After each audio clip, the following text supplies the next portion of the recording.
বৰ ঘৰত সোমালে বিদেশী বঙালী ৰজা বহতীয়া হ'ল অধিকাৰ স্বাভিমান ভাষা মোৰ অভিমান বনিয়াৰ হাতলৈ গ'ল বৰ ঘৰত সোমালে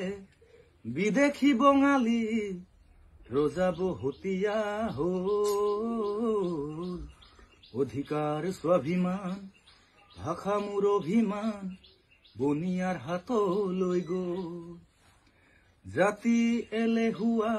ৰজা মোৰ বহুৱা নেতা মোৰ আবেগৰ ডালাই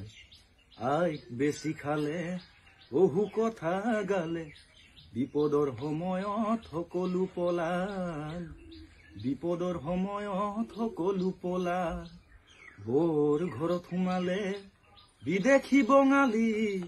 ৰজা বহতীয়া হ'ল অধিকাৰ স্বাভিমান ভাষা মোৰ অভিমান বনিয়াৰ হাতলৈ গ'ল তোৰ নামটো কি বিৰোজ বিৰোজ গগৈ মানে তই ৰাজীৱৰ কি হ'ল তই ভতিজা ভতিজা মানে ককায়েকৰ ল'ৰা নে ককায়েকৰ ল'ৰা ডাঙৰটোৰ ল'ৰা তই কিহত পঢ়ি আছ এতিয়া BA ছেকেণ্ড ক'ত পঢ় সদিয়া কলেজ এটা বিহু গা এতিয়া বিহু ৰাই বিহু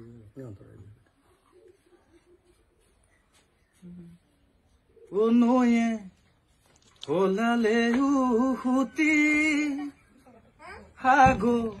ৰোলে বব এৰিলেও তুমি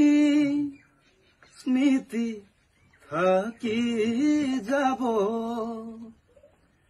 কথাই সাগৰ যদি মুকে ঠেলি দিয়া মুকে কন্দুৱাই তুমি আনৰ যদি হুৱা এদিন তুমি নিজেও কান্দিবা তুমি জানানে এদিন তুমি নিজেও কান্দিবা হেৰি কি তোৰ কি হাৰমনিয়াম নাই নেকি হাৰমনিয়াম আছেনে নাই তোৰ হাৰমনিয়াম মোৰ সৰু দাদাৰ এজনৰ লগত আছে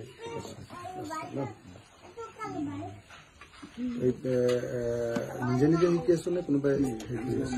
এই সৰু দাদাৰ লগতে শিকিছো দাদাৰ লগত শিকি আছো এনেই নিজৰ গাঁৱত বিহু মৰা নামাৰ পুৰণা বিহু নাম এটা জানো নেকি পুৰণা একদম পুৰণা গা নতুন গানবিলাকতকৈ পুৰণাবিলাক বেছি ভাল লাগে আমায় তোমাৰ ভালে পোৱাছেনে না ও জয়ামাই তোমাৰ ভালে পোৱাছেনে না যদি আছে কোনোবা নিদিবা বিদায় অন্তৰৰ জ্বলা জুই নিদিবা জ্বলাই জয়া নিদিবা জ্বলা অন্তৰৰ জ্বলা জুই নিদিবা জ্বলাই জয়া নিদিবা জ্বলা মৰম লগাই লগাই ও জয়া মাই চেনে লগাই লগাই ও জয়া মাই কি গতি কৰিলা মুকে জয়া মাই তোমাৰ ভালে পোৱাছেনে না তোমাৰ ভালে পোৱা কিন্তু আপুনি অন্য প্ৰান্তত নাপায় গতিকে সেইবাবে এই পৰিৱেশটোৰ অকণমান অনুভৱ কৰিবলৈ অহাৰ দৰেহে হৈছে মই অনুৰোধ কেৱল আপোনালোকক জনাব পাৰোঁ আজি একেলগে বহি আপোনালোকে এনেকৈ ভাগৱত ব্যাখ্যা অনুষ্ঠান শুনিছে মাধুৰ্য বৰা বাবে যে এটা কথা কৈ থৈ গ'ল যে ইয়াৰ পৰা উভতি যাওঁতে আপুনি কিবা কিবি লৈ যাব লাগিব এই অনুষ্ঠানটোৰ পৰা ঘৰলৈ যাওঁতে কিবা কিবি লৈ যাব লাগিব মই প্ৰসাদৰ টোপোলাটোৰ কথা কোৱা নাই মই মনত সেই সিদ্ধ প্ৰসাদত নিমখ বেছি হ'ল নে কম হ'ল সেই চিন্তাটোৰ কথা কোৱা নাই এই যে ভগৱানৰ চিন্তা কৰি ইয়াত অকণমান সময় থাকিলে ঈশ্বৰৰ কথা শুনিম বুলি যে আপোনালোকে ইয়ালৈ আহিছিল সেই চিন্তাবোৰ কেনেকৈ বৈজ্ঞানিক দৃষ্টিভংগীৰ গুৰুজনাৰ আদৰ্শৰে আমি চলিছোঁ এই কথাবোৰ আপোনালোকে এতিয়া প্ৰতি ঘৰে ঘৰে যদি আপোনালোকে অনুভৱ কৰে এই কথাটোৰ বাবে আপুনি আকৌ বেলেগকে আপোনালোকৰ সন্তানক মটিভেশ্যনেল স্পিকাৰ মাতি আনি ভাষণ দিবৰ প্ৰয়োজন নাথাকে। আমিতো ভাবোঁ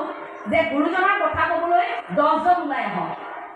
এগৰাকী এঞ্জেলা চাংমাই নহয়, ঠায়ে ঠায়ে সকলো ওলাই আহক, একেলগে আমি গুৰুজনাৰ বাণী বিলাম, আমি একেলগে গুৰুজনাই আমাক যিখিনি আদৰ্শ দি থৈ গ'ল, ক'ৰবাত যে আমি ভুল হৈছে বুলি অনুভৱ যে এতিয়া কৰিছোঁ, যে আমি এই গুৰুজনাৰ ইমান এটা সুন্দৰ আদৰ্শ যে অসমীয়া সমাজে কি খাব, কি পিন্ধিব, কেনেকৈ থাকিব, কেনেকৈ শুব, কেনেকৈ হৰিৰ নাম ল'ব, জীৱন যাপন কেনেকৈ কৰিব, এই কথাখিনি ইমান প্ৰণালীবদ্ধভাৱে, ইমান শৃংখলাবদ্ধভাৱে গুৰুজনাই গ্ৰন্থ আকাৰে দি থৈ যোৱাৰ পাছত আপুনি মই চিন্তা কৰিবলগীয়া নাই। আৰু এটা ডাঙৰ কথা যে গুৰুজনাৰ জীৱনী আপুনি মই লিখাৰ কোনো প্ৰশ্নই নাহে, কাৰণ জগতগুৰু শ্ৰীমন্ত শংকৰদেৱ গুৰুজনাৰ জীৱনী তেওঁ নিজেই লিখি থৈ গৈছে। মাত্ৰ পঢ়িবৰ কাৰণে অসমীয়াক চকু লাগে, এই দুটা চকু অকল চাই সমালোচনা কৰিলেই নহ'ব, বুজিবৰ কাৰণে এটা মন লাগে, মনটোত একোবামান বেয়া চিন্তা ৰাখি আনৰ বেয়াটো ভাবি অনুষ্ঠান এটাত বহি থাকিলেই নহ'ব, এই হৃদয়ৰ পৰা এই মনটোৱে বুজিবও পাৰিব লাগিব। এই গোটেই কথাখিনি উপলব্ধি কৰিব পৰাকৈ অসমীয়াক এখন হৃদয় লাগিব, যিখন হৃদয়ত অন্তত যে গুৰুজনাৰ প্ৰতি এটা আৱেগ থাকে। আমি কষ্ট পাওঁ যেতিয়া গুৰুজনাৰ কথা ক'বলৈ আৰম্ভ কৰিছিলোঁ, তেতিয়াৰ পৰা কিছুসংখ্যক লোকে কোচা বিন্ধা কৰিবলৈ আৰম্ভ কৰে। নাজানো তেওঁলোকৰ মনত কোন শ্ৰেষ্ঠ কাক গুৰু বুলি ক'ব বিচাৰে। আমি যেতিয়া জগতগুৰু শ্ৰীমন্ত শংকৰদেৱ গুৰুজনা বুলি কওঁ, সামাজিক মাধ্যমত তেনে একাংশ ব্যক্তিয়ে আমাক কমেণ্ট কৰে যে তোমালোকৰ গুৰুজনাই কি কৰিলে। আচৰিত হওঁ যে সেইসকল ব্যক্তিয়ে এনে এটা প্ৰশ্ন এইখন অসমত থাকি কীৰ্তনৰ মজিয়াত জন্ম হৈ গুৰুসকলক সেৱা কৰি অহৰি ঔৰাম এই ধনীৰ মাজত জীৱনটো পৰিচালিত কৰি তেনে ব্যক্তিয়ে ক'ব পৰা হ'ল যে তোমালোকৰ গুৰুজনা। এই সময় এতিয়া আহিছে, তেনেকৈ কোচা পিন্ধা কৰিছে। আমি কিয় শ্বেক্সপিয়াৰৰ সৈতে তুলনা কৰিম? কোনো কাৰণতে গুৰুজনা শ্বেক্সপিয়াৰৰ সৈতে সমতুল্য নাছিল। গুৰুজনা শ্বেক্সপিয়াৰতকৈ শ্ৰেষ্ঠ আছিল, শ্ৰেষ্ঠ হয় আৰু ভৱিষ্যতেও থাকিব। গুৰুজনা চৈতন্যদেৱতকৈ শ্ৰেষ্ঠ আছিল, আছে আৰু ভৱিষ্যতেও থাকিব। কাৰণ গুৰুজনাৰ দৰে সংগীতজ্ঞ, গুৰুজনাৰ দৰে নৃত্যকাৰ, গুৰুজনাৰ দৰে নৃত্যশিল্পী, এগৰাকী সমাজ বিজ্ঞানী, যাক মনোবিজ্ঞানী বুলি আপুনি ক'ব পাৰে, সেইগৰাকী ধৰ্ম প্ৰচাৰক, সেইগৰাকী গুৰু যাক আমি ঈশ্বৰৰ অংশ বুলি ভাবোঁ, সেই জগতগুৰু শ্ৰীমন্ত শংকৰদেৱ গুৰুজনাক আমি কায় বাক্য মন শৰীৰে উপাসনা কৰিব পৰা নাই কাৰণে আপোনাৰ মোৰ দৃষ্টিত তেওঁ বেয়া। বোলে ঘি মোক সকলোৱে খাব নোৱাৰে নহয়, সেই হজম কৰিব আমি পৰা নাই, সেইবাবে আমি কওঁ কি এই আদৰ্শটো আমি বেয়া পাওঁ, এইটো আমি ল'ব নিবিচাৰোঁ। কিন্তু গুৰুজনাৰ আদৰ্শৰ দৰে সাধনাৰ শান্তি পৃথিৱীৰ কোনো আদৰ্শত আপুনি নাপায়। গতিকে আপোনাৰ সন্তান, আপোনাৰ ঘৰখন কি আদৰ্শত চলিছে সেই কথাটো এতিয়া প্ৰতি পিতৃ মাতৃয়ে অনুভৱ কৰাটো প্ৰয়োজন। গ্ৰামাঞ্চলৰ পৰিৱেশবোৰ যেনেকৈ আছে তেনেকৈ থকাটো আমি বিচাৰোঁ এইবাবেই, যেতিয়া আমি কেতিয়াবা কথাৰ প্ৰসংগত আলোচনা কৰোঁ নহয়নে, যে গাঁওবোৰ এতিয়া আগৰ দৰে নাই। আমি কিয় আলোচনা কৰোঁ যে গাঁওবোৰ এতিয়া নাই, গাঁৱৰ মানুহ এনেকুৱা হ'ল তেনেকুৱা হ'ল, কিন্তু গাঁওখন একে থাকিব কিয়? আজি আমি জানো গাঁৱত আছোঁ? আমিতো নিজৰ গাঁওখনত থকা নাই, চাকৰিৰ সন্ধানত, কামৰ সন্ধানত আমিওতো গাঁওখন এৰি থৈ আহিলোঁ। তেনেকৈ আপোনালোকৰ গাঁৱৰ পৰা অজস্ৰ নতুন প্ৰজন্ম ওলাই গ'ল কামলৈ বুলি, নগৈ গাঁওখনতো তেওঁলোক থাকিব নোৱাৰে। লাহে লাহে সকলো কি হ'ল, গাঁওখনৰ পৰা আমি চহৰমুখী হ'লোঁ। কিন্তু মানুহবোৰ একেই আছে, গাঁওখন একেই আছে, মাত্ৰ উপলব্ধি কৰাৰ আমাৰ কিছু দিশ সলনি হৈছে। গতিকে মিছাকৈ গাঁওখনক এনেই দুখ দি লাভ নাই, মানুহবোৰ একেই আছোঁ। আমি অকণমান মাত্ৰ সেই পুৰণা কথাবোৰ আলোচনা কৰিলে আমি আকৌ আগৰ দৰে হৈ যাম। গতিকে খোচা বিন্ধা কৰি এইবোৰ হৈছে, সেইবোৰ হৈছে, এইবোৰ কিয় হৈছে, এই কথাবোৰ আলোচনা কৰাতকৈ আমাৰ যে এই সাম্যবাদী ধাৰণাটো গাঁৱৰ প্ৰেক্ষাপটত একতাৰ এনাজৰীডাল যে আছে, এই কথাটোহে এতিয়া প্ৰতিষ্ঠা কৰিব লাগে, এই কথাটোহে অনুভৱ কৰিব লাগে। এটা দিন যদি মই আমাৰ গাঁওখনলৈ উভতি গৈছোঁ, অন্ততঃ সেই দিনটোত এই যে গাঁওখনৰ এই বস্তুখিনি কিয় এনেকুৱা হ'ল বুলি সমালোচনা কৰাতকৈ যিটো দিন গৈছোঁ সেই দিনটোতেই গাঁওখনক আকৌ এবাৰ বিচাৰি চোৱাৰ সেই হেঁপাহটো জাগিব লাগে প্ৰতিগৰাকীয়ে। তেতিয়া আমাৰ বুকুৰ পৰা গ্ৰাম্যাঞ্চল হেৰাই নাযায়, তেতিয়া আমাৰ বুকুৰ পৰা এই আত্মীয় কুটুম, আমাৰ পৰিয়াল, গাঁৱৰ প্ৰতিবেশী, এই সম্পৰ্কবোৰ আমাৰ মাজৰ পৰা হেৰাই নাযায়। শেষত যুৱ প্ৰজন্মক লৈ বিভিন্ন প্ৰান্তত কৈ থকা এটা কথাই ক'ম যে নিচা যদি কৰিবলৈ আছে তেন্তে কামৰ নিচা কৰক, নিচা যদি কৰিবলৈ আছে আপোনালোকে তেন্তে ঈশ্বৰৰ নিচা কৰক, এটা বিশ্বাসৰ নিচা কৰক। আপোনাক কোৱা নাই মই গোটেই দিনটো আহি ভগৱন্তৰ নাম লৈ থাকক, কিন্তু সেই ভগৱন্তক ফাঁকি নিদিয়াকৈ,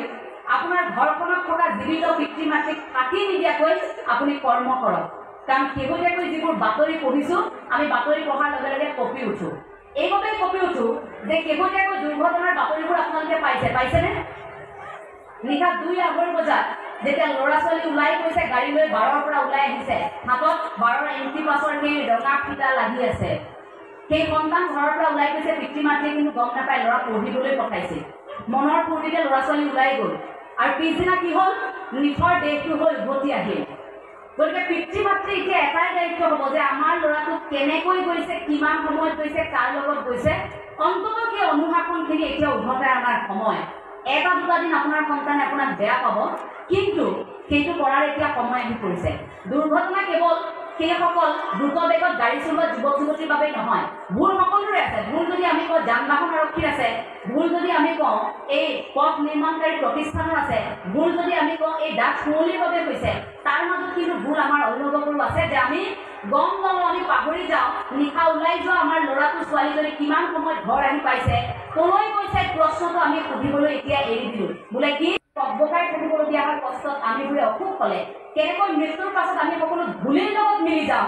এই যে অহংকাৰ এই যে গৌৰৱ এইবোৰ যে নোহোৱা হৈ যায় এইবোৰ বুজিবৰ কাৰণে মানুহ এতিয়া এটা দিন অন্ততঃ সেই পোৱা চাইখিনি চাবলৈ যোৱাৰ প্ৰয়োজন আছে নহ'লে আমাৰ ইমান বেছি খোৱাৰ তাৰণা ইমান খোৱা কামৰা আমাৰ বাঢ়ি গ'ল কোনোবা দিনা ক'ত কি ঘটনা আৰু সংঘটিত হ'ব আপুনি মই কল্পনা কৰিব নোৱাৰোঁ গতিকে সেই সমাজখন চকুৰ আগত জহি কঢ়ি যোৱা সেই সমাজখন আমি এতিয়া আকৌ জীয়াই তুলিবৰ বাবে সেই আধ্যাত্মিকতাৰ আমাক প্ৰয়োজন হ'ব আপোনালোকৰ শ্ৰীচৰণত সেৱা জনাব লাগিব কাৰণ 9 বাজিলেই সময় ইতিমধ্যে আকৌ মোক সংকেত দিলেই গতিকে ট্ৰেইন পাব লাগিব সময়মতে কথাখিনি আৰু বেছি দীঘলীয়া নকৰোঁ আকৌ কৈছোঁ আপোনালোকক পৰামৰ্শ দিয়াৰ আমাৰ আচলতে কোনো তেনে সাহস এতিয়ালৈকে আমি যুগুতাব পৰা নাই গুৰুৰ কথা কৈছোঁ বাবে গুৰুজনাৰ আদৰ্শৰ কথা যি কয় বোলে তেওঁ জিলিকিবলৈ আৰম্ভ কৰে সেইটো কিন্তু সঁচাকৈ প্ৰমাণ পাইছোঁ গুৰুজনাৰ কথা কোৱাৰ বাবে আপোনালোকে এইখিনি মৰম দিছে আপোনালোকে আদৰ দিছে আপোনালোকক অনুৰোধ জনাম যে সেই আদৰ মৰমখিনি কেৱল এঞ্জেলা চাংমাইক নহয় আপোনালোকৰ গাঁওখনত থকা প্ৰতিগৰাকী যুৱক যুৱতীক কিন্তু আপোনালোকে দিব লাগিব আৰু আশা কৰিম আপোনালোকৰ মনৰ মাজত চলি থকা সেই যুঁজখনত একতাৰ এনাজৰীডাল সদায় থাকিব যিডাল এনাজৰী আমাৰ গুৰুজনাই আমাক সেই এনাজৰীডালে বান্ধি থৈ গৈছিল সেই জীৱন এখন বুৱতী